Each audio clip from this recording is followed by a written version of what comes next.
Salut à tous, c'est Davy, j'espère que vous allez bien. Alors vous l'avez vu, on n'est pas dans le décor que je me suis fait sur la dernière vidéo. Pourquoi? Pour la simple et bonne raison que mon décor de base il est à Dijon. Et là je suis à Lyon pour finir mes études, il me reste un petit mois. Donc je m'excuse pour la qualité du décor puisque là il n'y a absolument plus rien dans ma chambre. On a juste une fenêtre immonde juste là et une chambre qui n'est pas du tout filmable. Donc on va essayer de faire une bonne vidéo quand même. Puisque vous l'avez vu, si vous me suivez sur Instagram, je vais vous présenter 4 prospects, c'est-à-dire 4 jeunes joueuses très prometteuses, 4 pépites qui pour moi vont à peu près tout casser à l'avenir. C'est des joueuses qui sont pas mal médiatisées, surtout aux États-Unis. Donc on perd pas plus de temps et on est parti pour le premier prospect.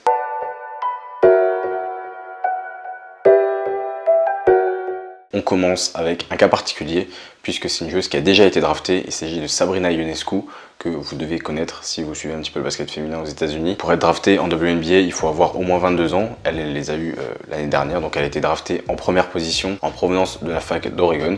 Et justement avec cette fac-là, avec Oregon, c'est l'équipe des Ducks. Elle a eu un impact monstrueux sur le jeu de son équipe, sur les records en université, puisqu'elle a tout simplement battu le record du nombre de triple-doubles effectué. Donc triple-double, vous savez que c'est quand vous avez au moins 10 unités dans 3 catégories. Par exemple, point, rebond, passe, il faut avoir au moins 10 unités dans chaque catégorie. Et elle a battu le record hommes et femmes confondus. Et son record s'est arrêté à 26 triple-doubles réalisés en NCAA. C'est tout simplement colossal puisque le record le plus élevé chez les hommes s'élevait à 12. Il lui en met 14 dans la vue. C'est quand même pas mal. Elle a aussi cumulé plus de 2000 points, plus de 1000 passes et plus de 1000 rebonds, ce qui était une première en ligue universitaire également. En plus de ça, elle a obtenu beaucoup de distinctions honorifiques à titre individuel. Donc c'est tout simplement une machine qui a un leadership inné et qui a beaucoup fait parler d'elle. Et alors pourquoi je l'ai mis dans les prospects? Parce qu'elle a été draftée effectivement par le New York Liberty en 2020. Elle a commencé très fort avec un deuxième match à 33 points, 7 rebonds et 7 passes. C'est pas mal pour une rookie, mais 2 jours après, elle s'est blessée à la cheville et ça a compromis un peu toute sa saison. Je la mets dans les prospects parce qu'elle a encore beaucoup à nous montrer et elle n'a pas eu l'occasion de montrer beaucoup surtout. Donc Sabrina Ionescu, que vous pourrez suivre sur la prochaine saison de WNBA avec New York, et ça annonce du très très lourd.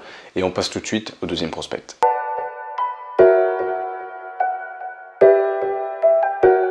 Est-ce que vous voyez Marine Johannes?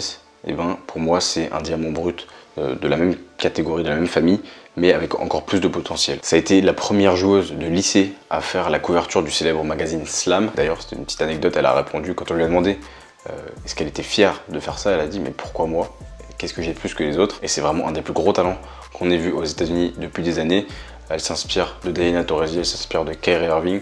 C'est un poste 1, 2, 3, en fait elle peut jouer un petit peu partout, qui sait shooter, passer, défendre. Bref, c'est un calvaire à jouer cette fille, mais son jeu c'est juste de la magie et c'est tout simplement colossal. Aujourd'hui elle a 19 ans et elle a intégré récemment la célèbre fac de Yukon par laquelle est passée une certaine Diana Taurasi. Donc elle est en train de un peu de suivre les pas de son idole. Il y en a beaucoup qui la comparent à Diana Taurasi, qui pour certains est la meilleure joueuse de l'histoire, mais tout le monde est encore conscient qu'il y a encore une marge assez importante avant qu'elle atteigne son niveau. Mais en tout cas le potentiel est là. Reste à voir si elle concrétisera par la suite. Si vous découvrez cette joueuse aujourd'hui en tout cas, vous ne serez pas étonné d'entendre parler d'elle quand elle intégrera la WNBA et qu'elle arrachera tout sur son passage. Vous l'aurez découvert ici. Moi ça me va, hein, ça me fait plaisir de vous apprendre des choses. Pour la petite anecdote sur Paige Bueckers, lors d'un match au lycée dans sa dernière saison, le public commençait à crier le mot overrated, ce qui veut dire en gros surcoté. Et bien la réponse de Paige Bueckers, c'est 43 points sur la truffe de l'équipe adverse avec la victoire. Ciao, bonsoir, merci, au revoir. Et voilà. C'est en tout cas le genre de jeu que j'adore et ce serait pas étonnant que son maillot finisse un jour accroché à mon mur parce que vraiment c'est une joueuse qui est très très prometteuse et qui va nous régaler je pense. On attend de voir, elle a encore 3 ans avant la draft et en attendant je vous parle d'un troisième prospect qui est un petit peu similaire, qui est un petit peu sa concurrente, on la découvre tout de suite.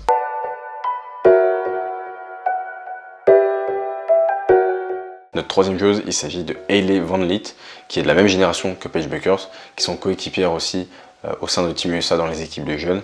Donc je vous explique pas le bazar, mais elles seront également adversaires en NCAA puisque Hailey Van Lith a intégré la fac de Louisville, une autre fac qui est très très bien cotée au niveau du basket.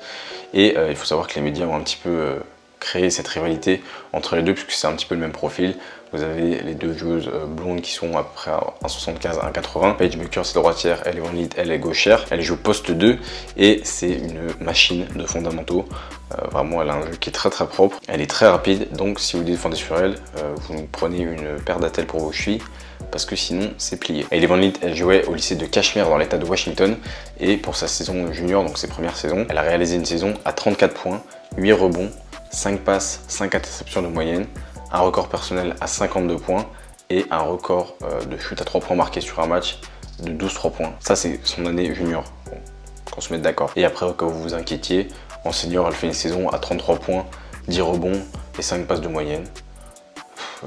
Voilà, il n'y a pas besoin d'en dire plus. Vous rajoutez à ça des titres de championne du monde 3-3 et championne olympique dans les équipes de jeunes. Moi, je veux bien le même palmarès à 19 ans, il n'y a pas de problème. Comme les deux joueuses que j'ai citées avant, elle a aussi reçu de nombreuses distinctions honorifiques.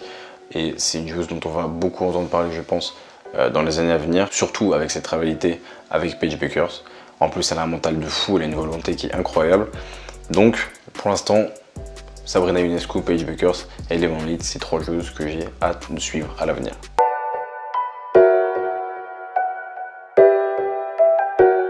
Notre dernier prospect, c'est une joueuse dont pas mal d'entre vous m'avaient parlé.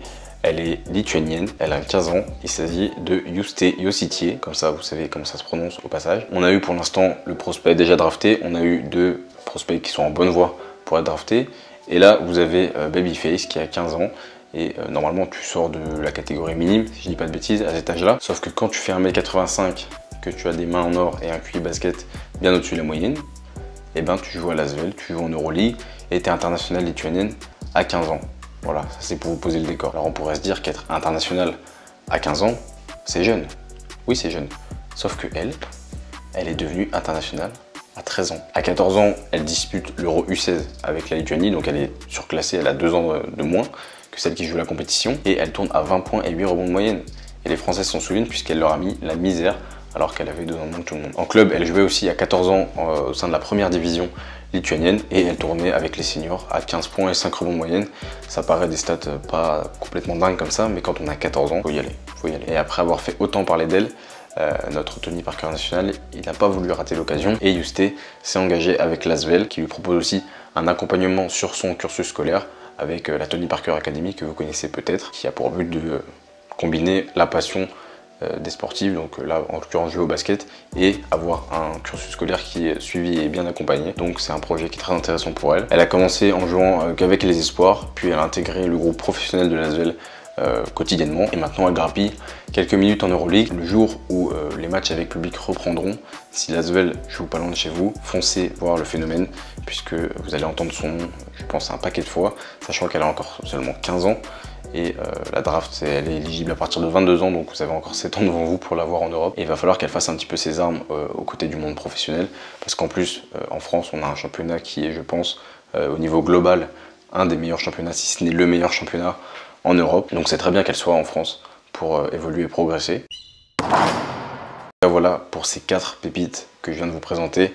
On récapitule: Sabrina Ionescu, Paige Bueckers, Hailey Van Lith et Juste Jositie. Vous avez un peu de tout dans les profils, vous avez des meneuses, des arrières, vous avez Juste qui peut jouer poste 2-3. Je mettrai leur Instagram dans la barre d'infos, mais suivez-les parce que vous allez voir que c'est des jeux qui sont très plaisants à regarder.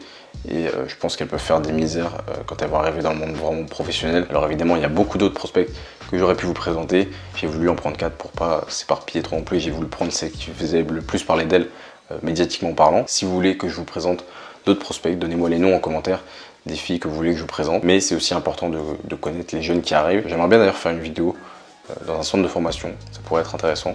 Donc s'il y a des centres de formation qui regardent cette vidéo, faites-moi un petit signe dans les commentaires et on s'organise ça. J'espère que cette vidéo vous a plu, en tout cas comme d'habitude. Si vous n'êtes pas encore abonné, je vous laisse vous abonner à cette chaîne, ça prend pas longtemps, c'est gratuit et ça soutient énormément. Moi je vous dis à la prochaine, c'était Deli, ciao.